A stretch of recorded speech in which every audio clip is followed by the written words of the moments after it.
जय हिंद दोस्तों, आपका स्वागत है मेरे इस वीडियो में। दोस्तों, आज के इस वीडियो हम बात करने वाले हैं यूपीआई के बारे में। आप लोग रोज़मर्रा के ज़िंदगी में यूज़ करते हैं। जैसे मार्केट में कोई भी शॉपिंग करे, आपने यूपीआई से पेमेंट कर दिया। किसी से पैसा मँगाना है, यूपीआई से, फ़ोन पे से या क्यूआर कोड से पैसा मँगा लिया आपने।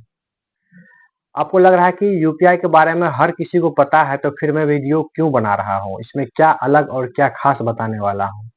तो सबसे पहले मैं आपको 2-3 चीज़ क्लियर कर देता हूँ। अगर आप यूपीआई से हर छोटा-छोटा ट्रांज़ैक्शन कर रहे हैं, ₹20, ₹25, ₹50, ₹70, ₹80, ₹100, ₹300, जो कि आपके यूपीआई ट्रांज़ैक्शन डायरेक्ट कनेक्टेड आपके अकाउंट से है, वो अकाउंट का ट्रांज़ैक्शन लिस्ट लंबा बढ़ा रहा है।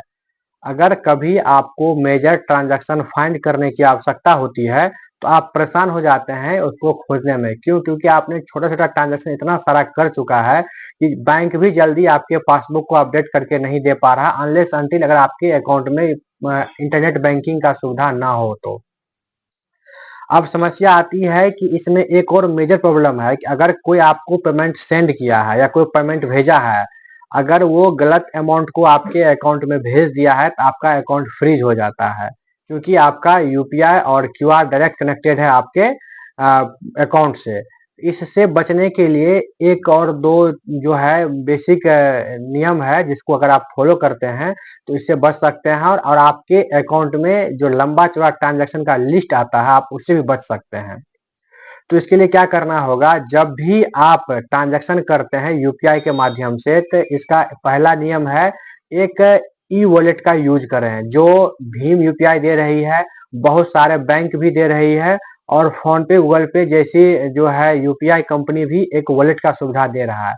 इससे फायदा क्या होगा कि ये मान लिया जाए अगर रेगुलर बेसिस पे रोज अगर आप 1000, 500 या 2000 तक का छोटा छोटा अमाउंट में ट्रांजैक्शन करते हैं तो उसके लिए क्या करना है कि आप एक बार दिन में 2000, 3000 या 1500 अकॉर्डिंग टू योर एक्सपेंस, जितना आपका एक्सपेंस है उसके अनुसार से आप अपने वॉलेट में ऐड कर लें और दिन भर आप उस पैसे को खर्च करते रहें, जिसमें आपको हो सकता है कि ₹80 का हो, ₹70 का हो, ₹20 का हो या ₹25 का ट्रांजैक्शन, छोटा छोटा टिकट साइज का ट्रांजैक्शन आप करते हैं तो आप वॉलेट से करते रहें। इसका फायदा क्या होगा, मान लीजिए अगर दिन भर में आपने 40, 30 या 25 ट्रांजैक्शन करा है तो आपके अकाउंट में सिर्फ एक ही ट्रांजैक्शन रजिस्टर्ड होगा जो आपने एक बार वॉलेट में क्रेडिट किया था। बाकी छोटा छोटा ट्रांजैक्शन जो है आपके वॉलेट में दिखेगा जो आपने किया है। पहला बेनिफिट ये हो गया कि एक लंबा ट्रांजैक्शन के लिस्ट से आप अपने अकाउंट में बच जाएंगे और अपने वॉलेट से छोटा छोटा ट्रांजैक्शन कर ले रहे हैं। इसके लिए क्या है कि वॉलेट की अगर बात करें तो सारे बैंक का कोई ना कोई ऐप अवेलेबल है प्ले स्टोर पे, आप अपने बैंक से कनेक्ट करके आप इसको जान सकते हैं। अगर बात करें बैंक ऑफ बड़ौदा का तो बड़ौदा का ई रूपी जो है ऐप है, बीओबी ई रूपी, आप उसको यूज कर सकते हैं।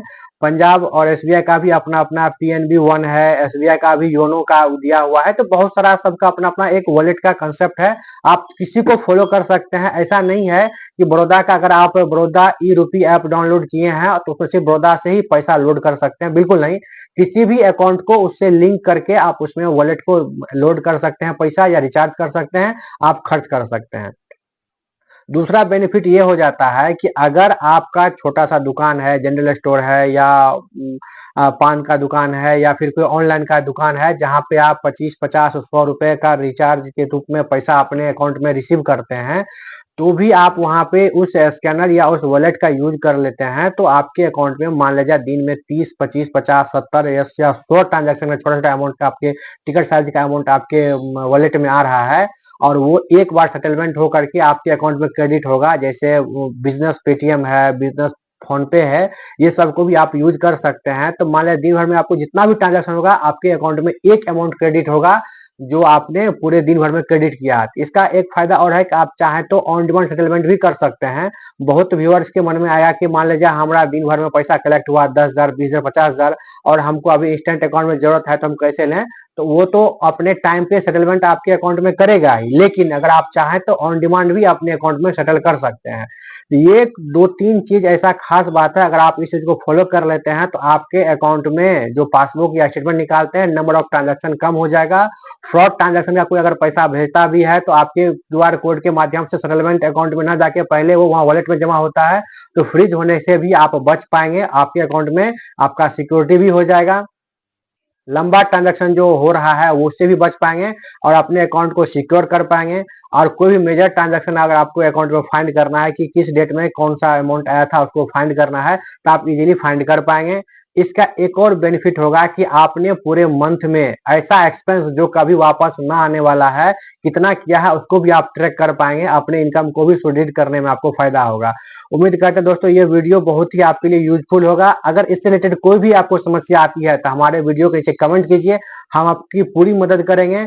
अगर चैनल पर नया है तो चैनल को सब्सक्राइब कर लीजिए, हमारे फेसबुक पेज को फॉलो कर लीजिए और इस तरह का इन्फॉर्मेशन वीडियो को जो है दूसरों तक जरूर शेयर कीजिए ताकि वो भी ये फायदा उठा सके और अननेसेसरी ट्रांजैक्शन अकाउंट में करने से बच सके। धन्यवाद।